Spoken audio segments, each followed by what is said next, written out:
Comme je le disais dans une vidéo précédente, nous n'avons plus le temps. D'où cela vient-il? Pourquoi un tel constat? Qu'est-ce que ça dit? Nous courons après nos objectifs. Objectifs que nous avons inscrits sur nos feuilles de route individuelles, souvent définis d'après les standards socio-économiques du moment. Avoir des objectifs, c'est éminemment pratique et sain, me direz-vous. Avoir un ou plutôt des objectifs, c'est surtout nous orienter pratiquement dans les méandres de la vie.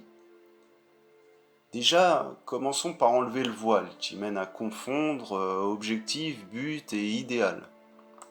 Un objectif se caractérise par la praticité. Il n'est ni un fantasme, ni un rêve, ni un idéal. En somme, il est fondamentalement atteignable. Ce qui présuppose d'ailleurs que l'on se connaisse suffisamment pour se dire que l'on peut l'atteindre et donc se lancer après cet objectif. On se fixe des objectifs afin d'atteindre un but. L'objectif est ce qui va conduire nos actes pour un temps. Par conséquent, personne de sain d'esprit ne court après un objectif qu'il sait inatteignable. Avoir un objectif, ce n'est donc pas vraiment la même chose qu'avoir un but, même si souvent on entend ces mots comme des synonymes. Les mots ont un sens.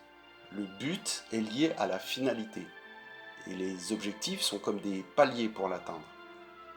Cependant, les buts et idéaux tendent à disparaître aujourd'hui, emportés qu'ils sont dans la course à l'apparaître, emportés aussi par les fameux objectifs. On remplit nos vies d'objectifs divers, mais la feuille de route se rétrécit. Je m'explique. Dans un monde ouvert par le phénomène de la technique et par essence ultra complexe, la projection nécessaire au calcul des chances de réussite ou d'échec devient de plus en plus difficile, voire impossible. Comme dans un brouillard épais, on n'y voit pas à 100 mètres. Nos objectifs se caractérisent donc de plus en plus par le court terme, car il est nécessaire de corréler ceci à la praticité de l'atteignable, pour évidemment passer à l'objectif suivant, et ainsi de suite, dans une course de plus en plus rapide, de plus en plus folle, car sans but précis, du moins dont le but s'éloigne, comme emporté dans la succession et la rapidité des changements tactiques, imposés par le flux d'une vie quotidienne aussi pressant qu'apparemment vide de sens. Les buts s'éloignent car apparaissent les projets. Un projet n'a clairement pas la même essence qu'un but. Le projet est plan et construction. Il est constitué d'objectifs. Le but est l'espace souvent flou mais néanmoins suffisamment délimité que nous nous assignons d'atteindre dans un moment. Le moment aujourd'hui se doit d'être agréable. Le tonneau vide que nous sommes devenus doit se remplir de plus en plus d'expériences nouvelles et agréables. La rationalité supposée de la feuille de route se frotte alors aux besoins de plus en plus pressants de l'immédiate satiété des sens ou de notre ego. On veut jouir de plus en plus souvent, de plus en plus intensément, mais le tonneau des Danaïdes se vide aussi vite qu'il se remplit.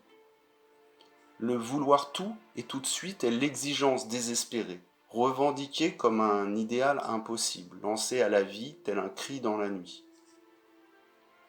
Dans la course aux objectifs, dans l'affairement de nos vies, nous nous conditionnons réciproquement autour de deux pôles qui sont la réussite ou l'échec.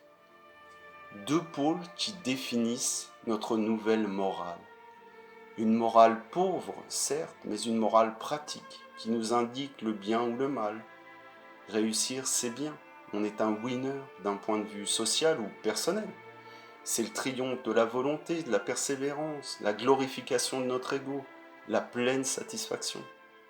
À l'opposé, être en échec ou dans l'échec, c'est être dans le mal, la souffrance.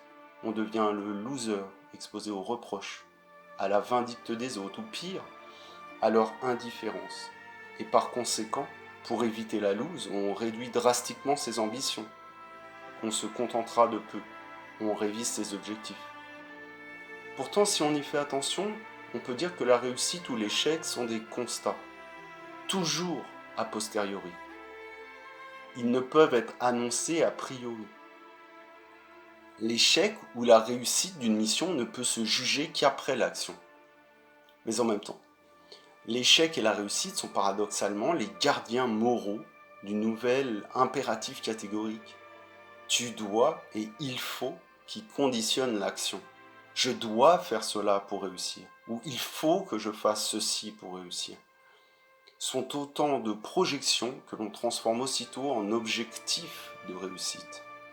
Or c'est étrange, on l'a dit, on ne peut constater la réussite ou l'échec qu'a posteriori, après l'action. Voyez le paradoxe, qui n'est qu'apparent. Dans l'affairement généralisé, on qualifie nos vies à l'aune des réussites ou des échecs supposés ou constatés. A priori ou a posteriori donc. Et comment cela? Par le nombre. Le nombre de réussites ou d'échecs. On quantifie nos vies plus qu'on les qualifie.